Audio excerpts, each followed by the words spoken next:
guys, welcome to the 716 Sports Entertainment Podcast review of Saturday night's main event, the final wrestling match, the final um just the final look back of a career of, what some would say the greatest of all time. Certainly, someone a lot of folks are going to put on to, their Mount Rushmore of wrestling, excuse me. 17-time world champion, Grand Slam champion, the man who granted more Make-A-Wish dreams than anyone in history. And Saturday night in Washington, D.C., John Cena came to the ring one final time and faced what a lot of folks were going to say is probably one of the best wrestlers in the world, I think, in Gunther. A lot of people would agree that Gunther definitely is one of the best. And to some surprise and to a lot of animosity from the fans, Gunther made him tap out. And we know in the spirit of John Cena, the hustle, loyalty, respect, never give up, never quit, was a bit of a wild sort of showing for the folks on the internet, the folks in attendance who made their voices known after the show ended. But after that, the entire roster would come down and thank John, and everyone would allow him his moment in the ring. A video package would play. And, I just want to say from everyone here on this channel, and from myself especially, John Cena was one of the things that got me back into wrestling. And in my earlier years, when John Cena, started wrestling, I was 16 years old. And I really, life was very different back then. So I just want to say thank you, Cena. And I am really glad that I got to spend the better part of my life watching your career. So with that, let's get into the show. And guys, how did you feel about the Saturday night's main event show? Well, I don't want to rain on Michael's parade over here.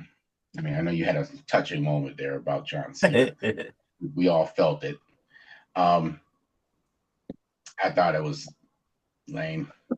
Honestly, this entire journey led to this.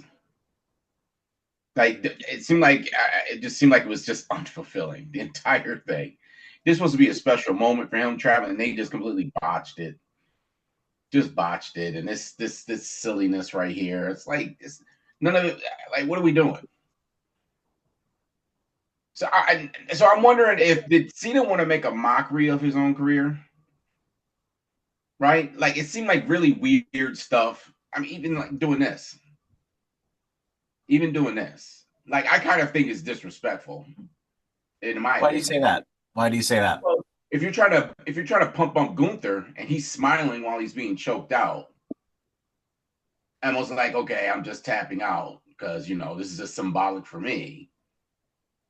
Seems kind of lame, right? I think he knew what was coming and he knew that he was finishing up. So it may have been an unintentional smile.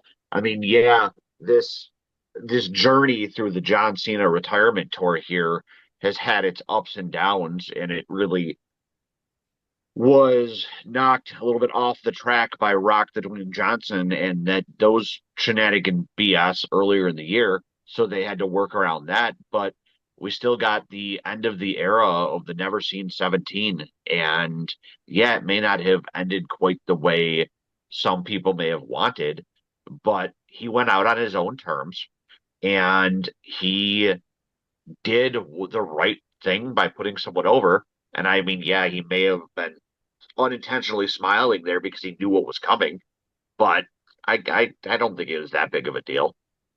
I think the show was obviously not in the continuity of Yeah. WWE. Like, I don't. I mean, we could say what we give the storytelling in WWE a pretty hard time because a lot of times it's really friggin' terrible and all over the place.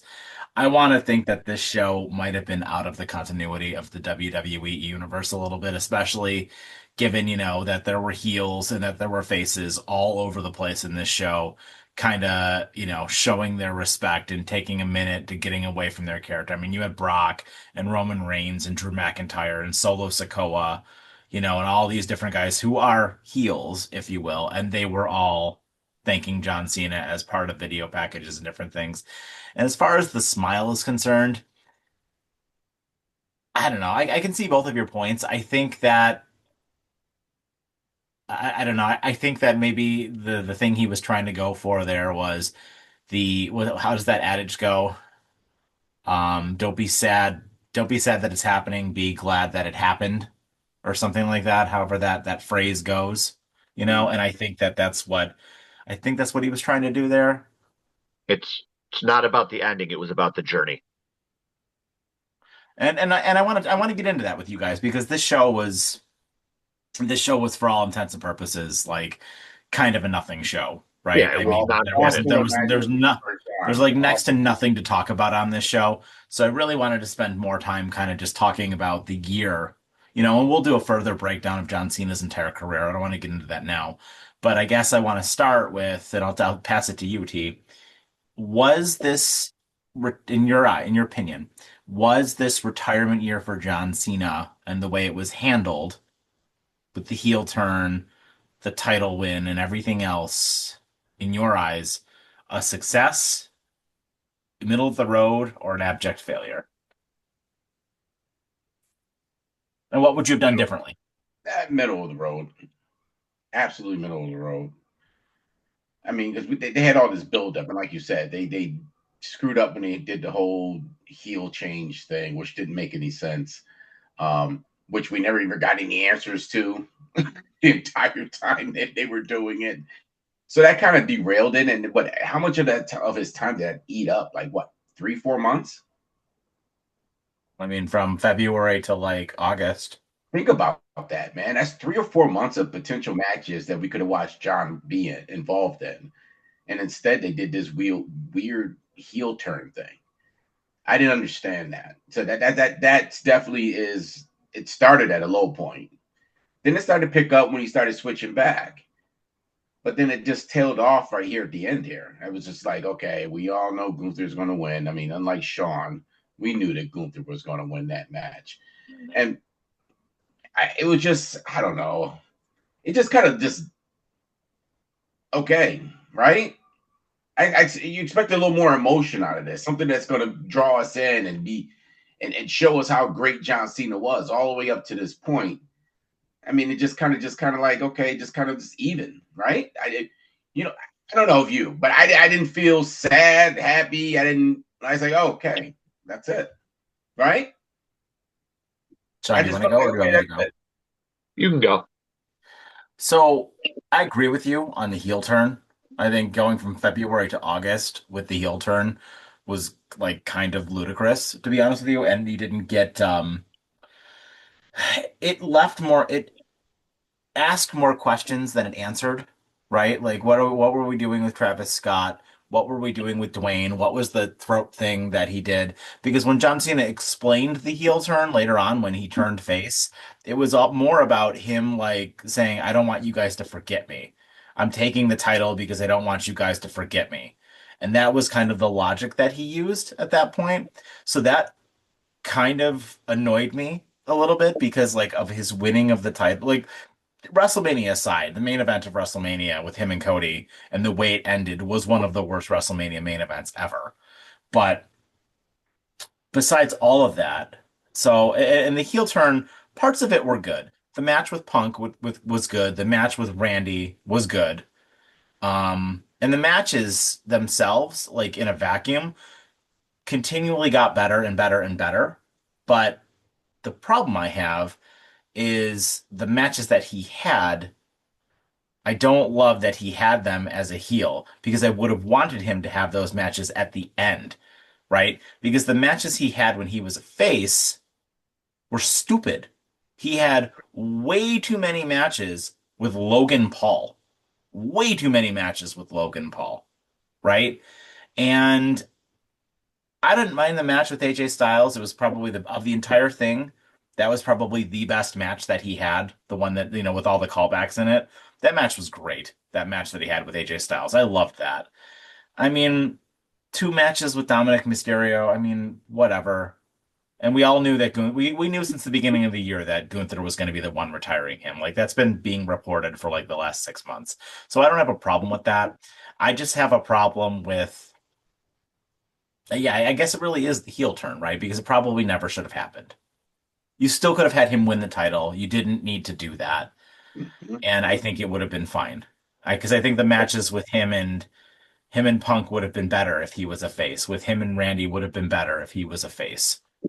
And in my opinion, I think they put the belt on him too fast during their retirement tour.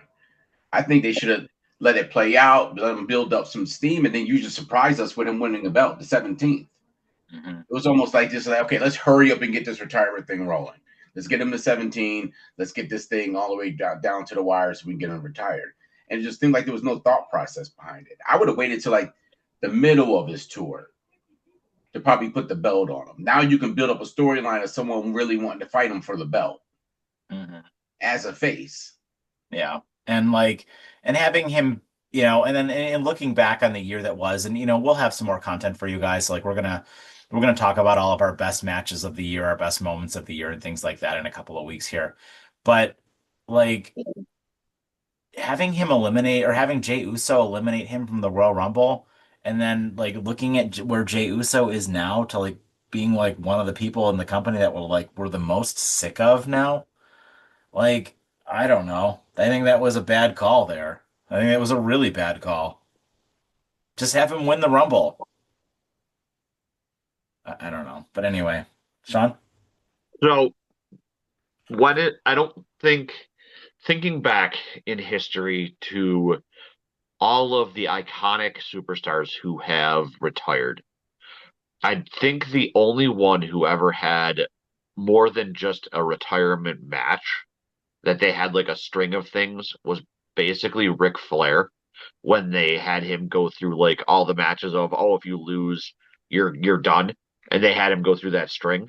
So I think for the fact that they actually gave John Cena an entire year to go out there and, like I said during my opening segment, basically set it up to go out on his own terms, I think tells you a lot about what how high WWE themselves hold John Cena.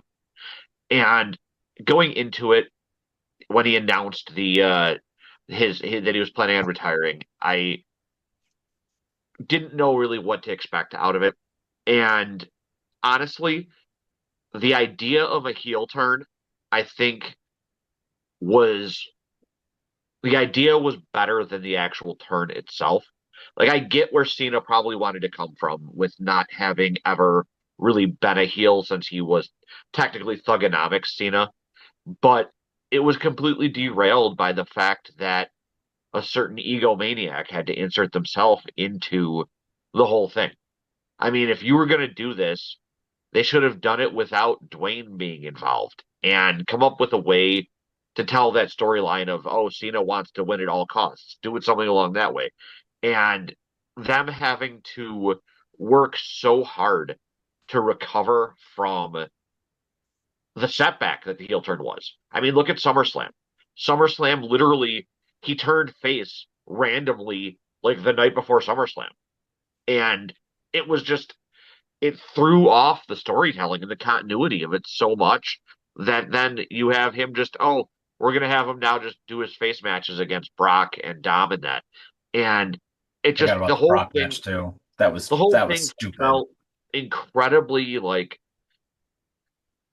the highest of highs and the lowest of lows. Like there was no continuity to it, no evenness to it. And I think that it would have been nicer to get just a nice smooth transition to him going out. I know I picked Gunther to win here. Honestly, the only reason I picked Gunther is Cena. what? You pick Oh, Cena. no, sorry, I picked Cena to win because I had a hard time seeing Cena lose twice at the end here.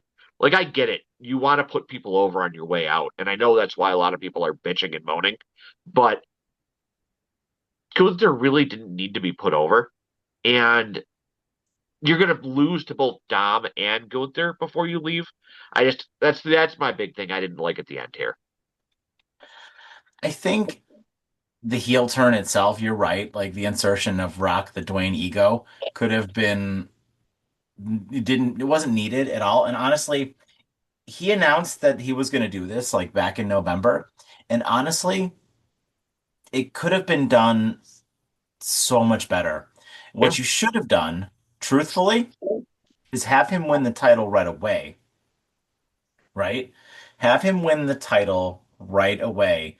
And you use the title and hit in the fear of him losing the title as the yeah. catalyst. So what you say is instead, you have him win the title, and then the character slowly starts to become more and more heelish as it's trying to keep that title. And he keeps saying, I'm going to leave whenever I lose. When I lose this title, I am done. And we as the audience know it's going to be at the end of the year because he already said it was going to be at the end of the year. But then what you do is you just have him face more and more people, CM Punk, everybody, right? Logan Paul, all these different people. And you keep having him find sneakier, dirtier, cheatier ways to kind of keep retaining that title. But then he goes on the Jimmy Fallons of the world and he's like, I love WWE. I'm an ambassador for WWE. I'm going to be with WWE forever. I have to hold this title, right? Because I am, I'm the best. I need to be the best, right? And he keeps, going down that rabbit hole. And you could have told a story like that and it would have been awesome. It would have been awesome. And then at the very end, then he realizes the error of his ways and gets that proper send off when he loses the title. So you're probably gonna hate me and make fun of me for this one, but I think that Cody Rhodes too is partially to blame for the failed Cena turn. Because keep in mind that they went to Cody and that storyline was originally supposed to be Rhodes turning heel, not Cena. And Rhodes refused to do it, which kind of backed them into a corner and painted them into, oh, it's got to be Cena that does it. Do we know that Cody refused to turn heel? I'm pretty sure that he had come out and said that they asked him about it. I don't know if that's true or not. Also, I don't think it really mattered. I mean, both either one of them turning heel was dumb. Yeah, I Both I agree don't with that Kind of 100%. and I Neither don't one of them needed to be heel.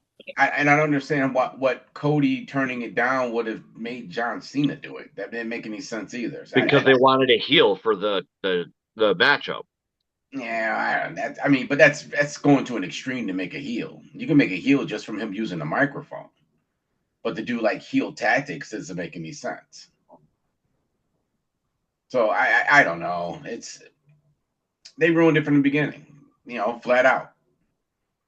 I mean, I like the way you said it, Mike. But the only problem with that is if we know there's not enough states on the line for him, and we know he's going to retire by the end of the year, and we're already calling that he's going to win these matches. How much interesting is the match going to be for people to watch John Cena right now? Well, sure. I mean, he doesn't need to lose the title in the very last match. You know what I mean?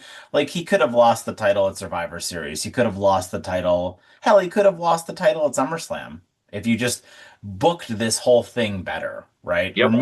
Remove Travis Scott from the equation. Remove Rock the Ego from the equation, right?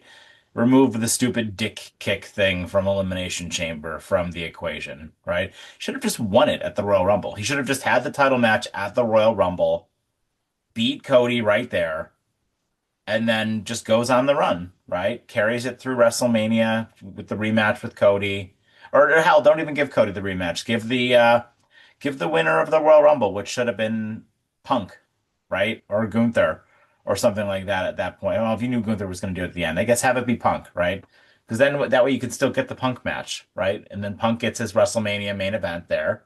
And then you have Punk and Gunther for the title at Mania, or Punk and Cena for the title at Mania. Why You know, not just there's so many things you could have done differently.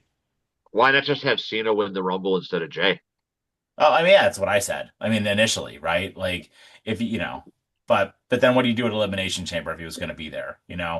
So you have him have the title there. He has a match at Elimination Chamber, he retains, and then he has his thing at he can face Punk or anybody, at Mania, and then he can still lose the title back to Cody at SummerSlam, and then go on the face turn, right? I mean, whatever you want to do, because there was like six PLEs between the Royal Rumble and SummerSlam. Yeah. So it's plenty of time for him to be heelish, if you will. But why do we need the heelish at all? I'm just saying if you need to do that, like if that's your thing, like if that's what you're trying to do. Yeah, I mean, if he insisted on wanting to try and do this heel turn before leaving, because I have to imagine that this whole year of Cena was all planned out by him and like Triple H, like prior to most of it going down. You know what I mean? I Yeah. mean, a lot of people bitched about the Dwayne thing, though. Like, a lot of people were saying that, like, by Dwayne not being around enough, kind of like really screwed a lot of stuff up and the Oh yeah, stories that they were going to try and tell. yeah, I mean, you'll never see anybody publicly in the company publicly call out Dwayne, but like, I have no doubt that like you hear it from the media all the time. Anonymously, people are privately calling out Dwayne all the time because he's a garbage person. yeah. I think Punk is the only person you'll ever see actually call him out. He even did it the other day on when he was talking about Cena's retirement. Did you hear that? No, Mm-mm. He said because Dwayne did his stupid cell phone video tribute to Cena because he couldn't even be bothered to show up even though he's on the Yep. board. And Punk said during his thing, he was like, "Yeah, I don't care where in the world I was going to be. I wouldn't be anywhere else but here, and I would never make a phone tribute to John. I would always be here for him." Yep. Straight up called him out. I love that Punk is not afraid of him. nope. Punk is 100% not afraid of Dwayne. Plus, he I don't. can't stand him. I don't think there's too many people that are very afraid to Wayne. I mean, let me rephrase that. Afraid to call him out publicly like that. Yeah. I just Oh, say again, once you see your hands into Hollywood, it's just nothing but debauchery. That's all there is, man. That's a crazy world to get involved in, and you see how all these people change. They Yeah. change. you know who hasn't seemed to change though is Cena with getting into Hollywood Uh, I mean, I don't know. so far. He did that weird naked thing at the mhm. Oscars. And it's usually a reason why he ends up having to do something like that. Yeah, I don't want to get into it too Because she much, but did it into one movie. I'm sure he had to bend the knee to his corporate masters at some Yep. point there. Somebody had to embarrass himself for something. It tied into some joke from the movie that he was in, wasn't it? With the Uh, what's her name, Amy Schumer or whatever the hell it is. Yeah, I Oh, that still was don't. like that was a movie from years ago, though. That Yeah, was it was. well Yeah, before that that. was when he got naked. Yeah, it Yeah, was I well don't know. before that. I But still don't. I still don't love that he did that, and I still don't love the whole, Uh, the whole thing that happened with him in Taiwan and all that yep. crap too. I don't want to get mhm. into. I do not want to get into politics on this show, but I didn't love that whole situation, the way he handled that whole situation either. So, but that's neither here nor there. But that's my I mean, point. But once you get involved in that, everything changes. But outside of that, I thought this entire journey it was just kind of meh, right? It just again, I wasn't that. I thought there'd be a little more emotion for this match. I thought they would have made this match mean something. And to me, the match didn't mean anything. So if the match didn't mean anything, what was the point? What am I supposed to feel? You know what I mean? Right. He just lost to Gunther with nothing behind it. yeah, but it's better than losing to Baron Corbin. But wasn't that one of John Cena's greatest things was be able to storytell? I mean, I think that I don't know. I think that this particular thing was never really about the match, right? I mean, the thing with the match and the tributes and stuff like that, that would have been the AJ Styles match or even the Dominic Mysterio match. I think this one really was just him playing all the hits. Like, Yeah, he went out and he did the AA thing. He did the five knuckle shuffle a couple of times. He did the The shoulder Super A. tackles, like the super AA. Like this match Rick, was all Rick about him Flair's just playing the retirement hits. match was so much better than Who this was? ever. Ric Flair. Ric Flair and Shawn Michaels. Oh yeah, I mean nothing will top that. But Nothing will that's my ever top point. That's my point. Is when you get these greats like this, I think you got to give him better send off than what they've given him. I think he got one of the worst send offs, if you ask me. The problem is that the stakes for the whole Ric Flair thing is what made it as good as it did. And none Exactly. of, well, that's what I'm saying. And none of, like, I almost would have rather there was like a title on the line here, just something to give this some sort of like, what's the word I'm looking for? Not stakes. intensity, but I didn't want to say stakes again, but yeah, basically just something that they're like going for. Like with Flair, he was literally trying to save his job, and he lost his job to like his best friend or one of his best friends. Or like I But said, you even ended with him going after a title for that final match, just for that final match, and you have it yeah, have some sort of dramatic take to it. CM Punk versus him versus Randy Orton. I mean, something that where he has a familiarity with somebody in the ring, and you can play on their emotions with their relationships they've had in the past.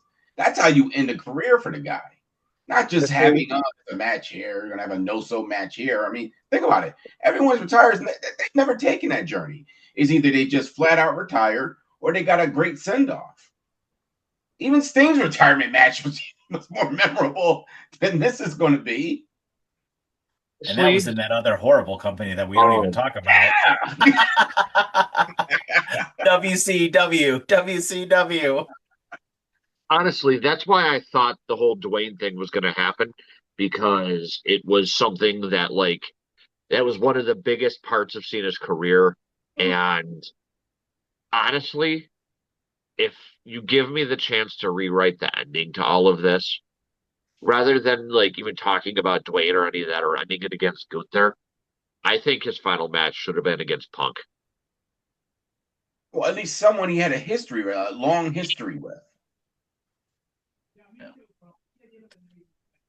Because, like, what exactly, other than this giving Gunther like nuclear heel heat, especially with how the crowds are reacting and him being able to say, oh, well, I retired Cena and Goldberg, did Gunther really need the rub that much? That's my You know what I point. mean? That's why I said it was just a nothing match. Him smiling at the end, it was it was just ridiculous. Like, obviously, the smart play is to put the younger guy over because that's what you're supposed to do on your way out the door. But I feel like Gunther isn't established enough. It's like when Brock beat the Undertaker. Like, I'm sorry, that's a point where that rub could have made a star. And you give it to Brock, like it's like you could almost say the same thing here. You could I Looking back on the Brock thing, I'm fine with it. I mean, that was so long ago now. That was like what, 12 years ago that happened at that point. And looking at everything that they did with Brock, I think that's fine because you know what that did too? That made Roman Reigns eventually. So I don't have a problem with that. I do not have a problem with the Undertaker thing at all. just That made Roman Reigns. I was more so just using it as a reference point. Anyway, let's just quickly talk about the rest of the show because I know we're kind of like rambling on here quite a bit about John Cena, and we will do an in-depth review at some point for you guys on the Cena and his career at large. But the show opened with a non-title match between Cody Rhodes and Obafemi. Um, this match, it was fine when it was a match.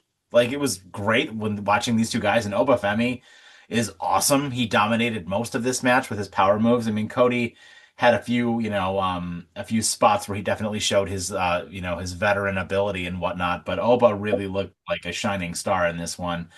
But the way it ended was really kind of stupid. Having Drew McIntyre come out, just Claymore Cody, and then Oba kind of like just chases him off and beats him up a little bit. And then they're like kind of standing there looking at each other, and the crowd is chanting for them to restart the match.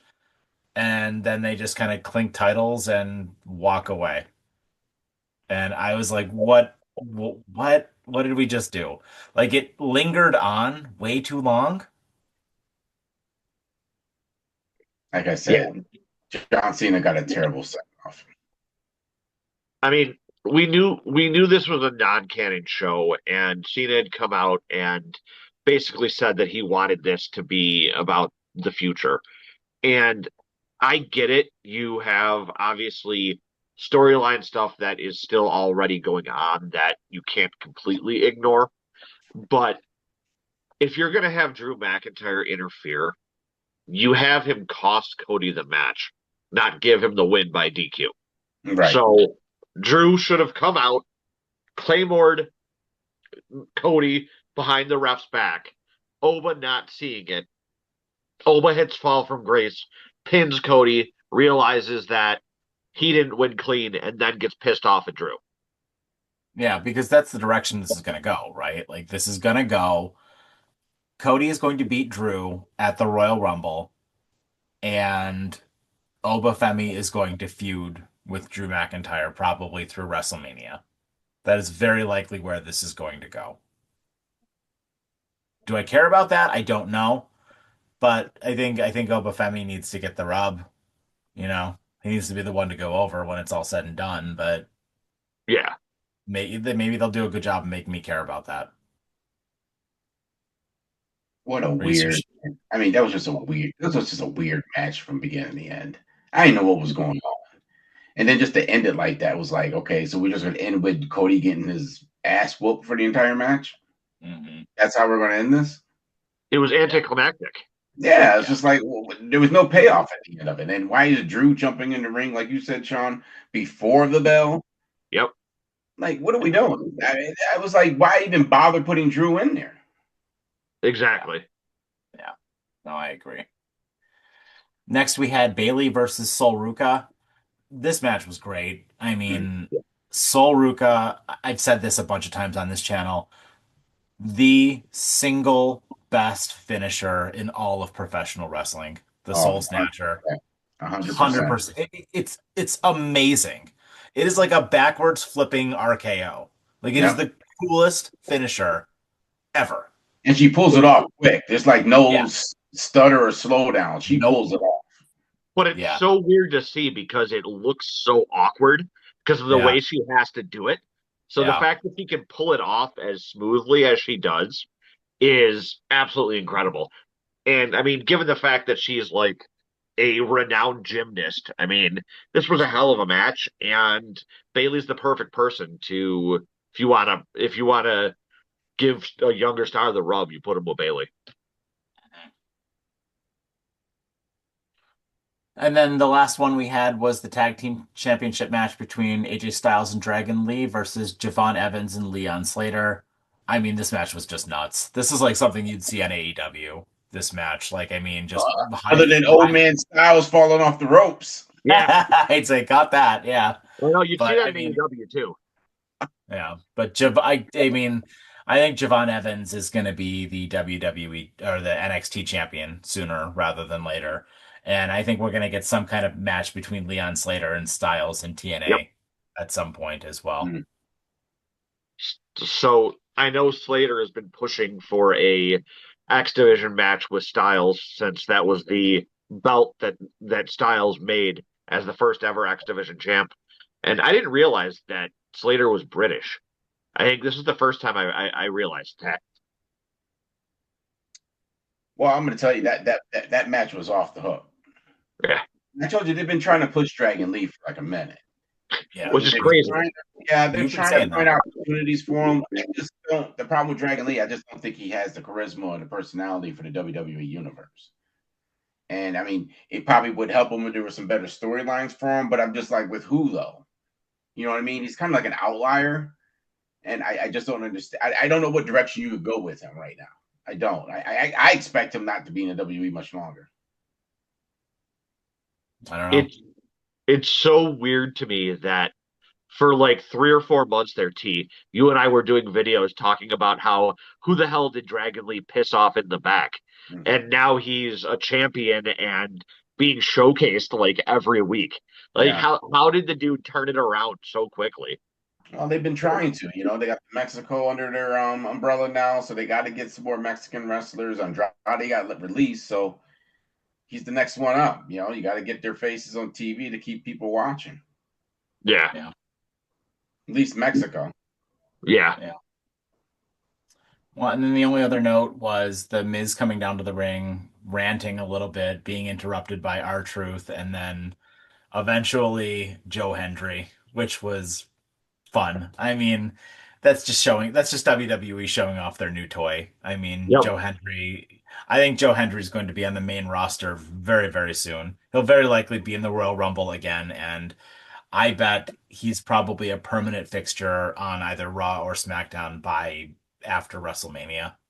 Yeah. The only thing No, is, you he reminds me of someone who they're going to just use to periodically maybe get the belt.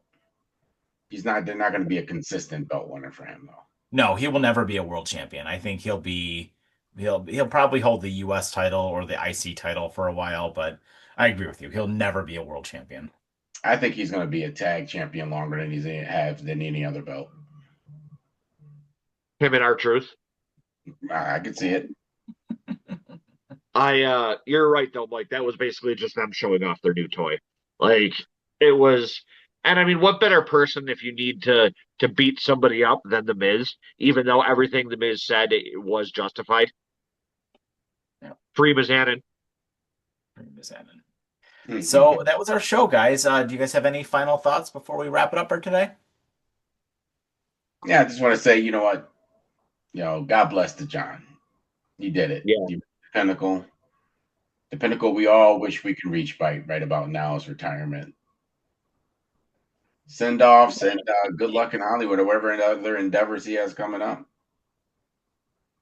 Similar to what you said at the beginning, John Cena has been such a fixture of my watching of sports entertainment and WWE throughout the years, even with leaving and coming back. And it felt like he was just always there as like a shadow looming over WWE. And just got to say thank you to John Cena. I mean, wrestling wouldn't be what it is today without him having been there and the competing let's go Cena and Cena sucks and the you can't wrestle chance.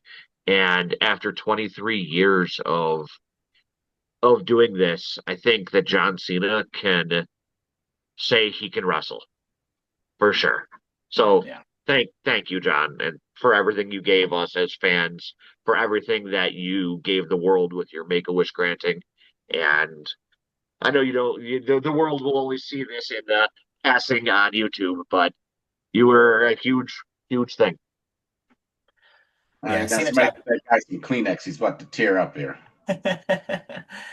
Cena tapping out, you know, we want to know your interactions, right, guys? Like Cena tapping out, do you think it was classy? Do you think the crowd ruined it?